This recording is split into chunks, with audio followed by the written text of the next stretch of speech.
Hello everyone, welcome to Rob's Rogues in the Batman universe, and I'm continuing the Farewell Mattel just a little bit by stretching the DC Universe Classics, or blurring the line a little bit, with the 1966 Batman TV series figures. Now, I've already reviewed Batman and Robin 2-pack originally when they first came out. I think I bought those from Big Bad Toy Store. But after those two figures came out in a 2-pack, of course, finally, after years and years of litigation and who owns the rights and who's buying everything, DC finally got the rights to start producing 66 Batman products. So you knew that the action figures were right around the corner, and it's really cool that we started getting them. And you kind of knew that Mattel was going to end up doing it since they had the DC license already to be able to do so. So again, since a lot of these figures are produced by Mattel, and I only have two here to show you that I recently, actually, Catwoman was bought last year at Christmas, and I was holding her to review, waiting for a rainy day, and I never got around to it. But I picked up a second one with a Mattel voucher that I had, so that worked out really cool. So now I've got two to review, but yes, they're made by Mattel. They have a lot of the same DC Universe Classics joints, and they're made in the same factory. So I'm blurring the line here a little bit by saying DC Universe Classics. I mean, it's got classic up there in the title, but I think you know what I mean by they're made by Mattel. So the parts and the way things move are going to be exactly the same and things that we've been familiar with. But we're taking a look at Catwoman here, and I like Robin up here says, holy cats, a cat, as they're going up the side of the building. A poor Burt Ward imitation, I apologize. But the kind of cool thing that DC Universe Classics used to do, you would get some words or just upraised things on the package. You could see wham, pow, bam on the package, so that was kind of cool. There's kind of some artist rendering there. It says included, it says with collector card, so I'm not entirely sure. It must be, yeah, you can kind of make out from behind where you see Robin and Batman through here. The card must be a separate piece that's in the back part of this. And some of the other figures in the way, rather than show you what the actual figures look like, they did their own rendering of it. We have Batman, the Riddler, the Penguin, the Joker, and the Joker would come up with a Surf's Up Joker with he's wearing these trunks and surfboard, and we have the Surf's Up Batman from the classic episode. And again, we have no onion babies here, 0 to 3. If you have 4 onion babies, then yes, you can eat this figure. And we have a purplish image here of Catwoman, which she wasn't purple in the TV series. I think I finally realized what a woman was by watching the 66 TV series in reruns in the 80s, but we won't go there, so let's just read the card, Rob. This cunning cat is always top dog. Catwoman is the most persistent cat burglar in Gotham City, with the perfect crime to get Batman in her claws before her afternoon catnap. Conniving and clever, she develops her evil plans in her cat lair, with a terrible trio of tabby thugs in tow. Isn't she the cat's meow? All right, so we won't waste any more time. Let's get the 1966 Julie Newmar Catwoman out of package. This will be perfect. I apologize. I'm so sorry. Give me just a moment. Okay, it's plastic, Rob. Get over it. All right, here is Catwoman, the 1966 Julie Newmar inspired Catwoman from the 66 TV series. Mattel DC Universe figure out of package. I like the figure. I was kind of wondering why they sculpted her hands the way they sculpted her. Move the light source a little bit so we could see. Cooperate with me just a little. And sorry as I move some stuff out of the way.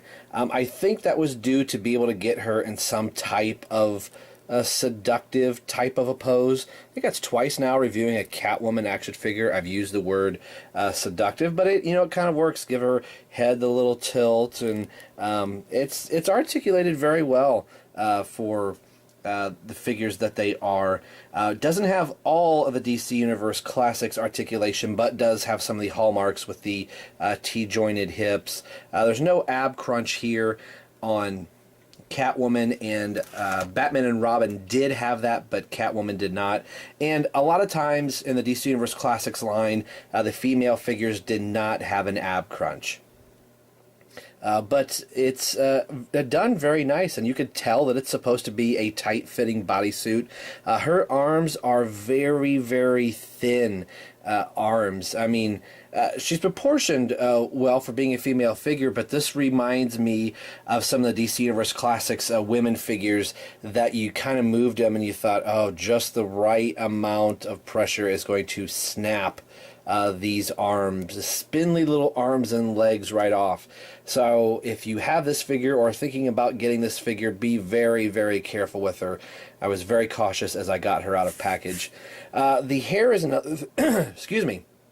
The hair is another thing, that it's soft right around the edges of her hair, kind of like a cape would be, that you can get her to move. I know some characters like Zatanna and Wonder Woman from the DC Universe Classics line, the way the hair was sculpted, you couldn't get those heads to move at all. So it's nice that Mattel kind of looked at what they had done previously in the Classics line and applied some things here, but changed some things a little bit, because I was almost certain that Catwoman was going to be looking just straight on and you weren't going to be able to move her head at all, but her head does go in a full 360. So now that I'm talking about articulation, I do want to get into the face really quick. The face, I would not say is a dead ringer for Julie Newmar, but you can look at it and go, it's Julie Newmar-esque, and the representation is fairly good to her. I wouldn't say it's completely accurate. Could be a nondescript face, but I think you can get what they're trying to do and go, yeah, I can see a little bit of Julie Newmar in this face sculpt. And I think Mattel did a very decent job with the face sculpt. She had the nice high cheekbones and her long slender nose and even her chin. It's all represented here in the figure. She's wearing her necklace that had the little cat insignia on it. So Mattel did do a decent job in replicating this. And Catwoman's costume had this like glittery sheen to it in the 66 TV series, and you can see that in the paint that they chose here. Even the belt is textured. So this is really good. I'm disappointed in myself that I waited a year to get this figure out of package. I've had Batman and Robin up, and every time I turn the camera on to review something, I would see her off to the side and go, why don't you just review her? But for this series that I'm doing, the Farewell Mattel thing, I guess it just kind of worked out that way. Okay, now on to articulation. The head can go in a full 360. Doesn't look up. Now, every time I say doesn't look up, I've tested this one. Her hair kind of hits in the back. It looks down a little bit, but it's kind of plagued with it. Once you move it, the head wants to pop back again because of the curls here. But she can tilt just a little bit. She can look down once you rotate past the shoulders a little bit. So it works pretty good. But she can look straight forward, which is definitely nice. Arms go to full 360, and again, they are so tiny and frail.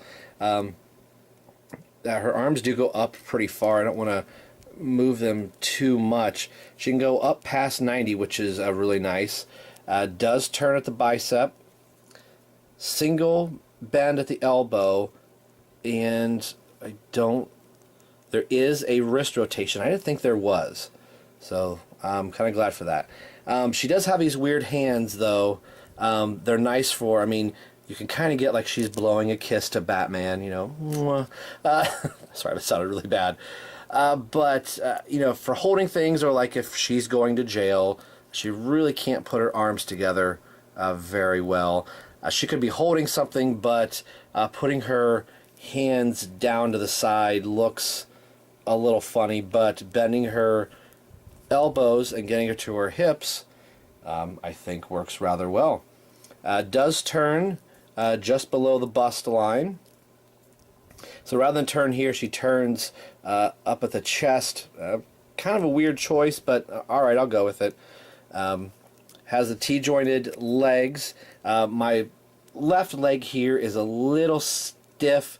It's almost like something's blocking it, like this part of the pin somehow isn't formed quite right, so I'm not going to push it too much. It has an upper thigh cut swivel, bends at the knee, and has no boot articulation. Very spindly little legs, legs, and then her boots are very tiny, very high heels. But she stood surprisingly well at the beginning of the review. Now I'm wondering if I can get her to stand again.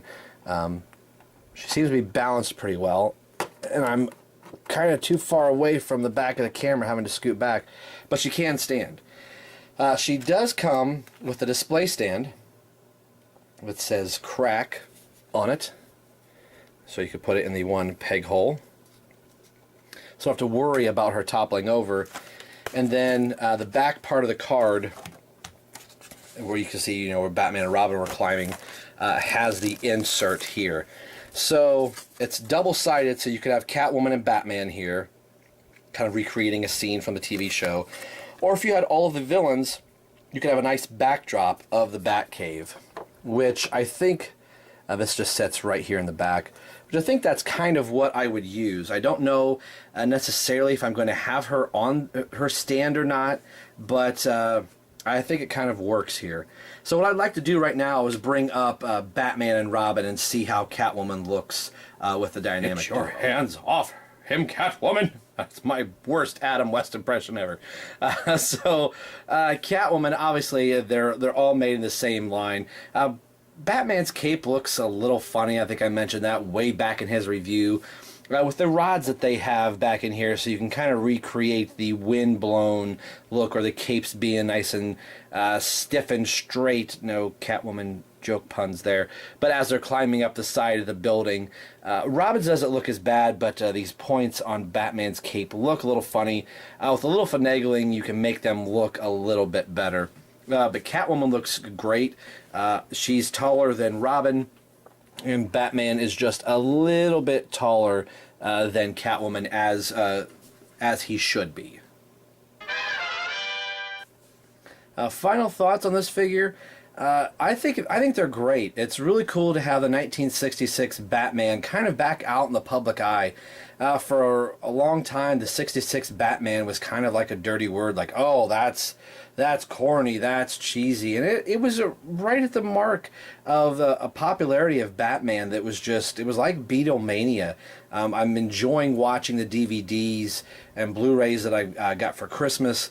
And kind of reliving that as a kid. Granted, I didn't grow up in the 60s, so I didn't see it when it was actually on TV, but I remember this being rerun in the 80s, and this was kind of my first taste of a live-action Batman, and seeing Catwoman fight Batman and Robin and the Riddler and the Penguin and the Joker, and made the comic book come alive. And I didn't take it as cheesy. I took it as very serious as a kid growing up in the 80s, so it's kind of surprising it's taken all of these years to finally get some 66 Batman products. After the TV show was done, the rights were up in litigations for years, so it was really, really cool this year now we're in 15, but in 2014, for the 75th anniversary of Batman, for them to finally get the rights to the 1966 Batman TV series. So today we'll be taking a look at the 1966 Mattel Classic Batman TV series action figure made by Mattel. And as always, this is Rob for Rob's Rogues and the Batman Universe, signing off saying, same bat time, same bat channel.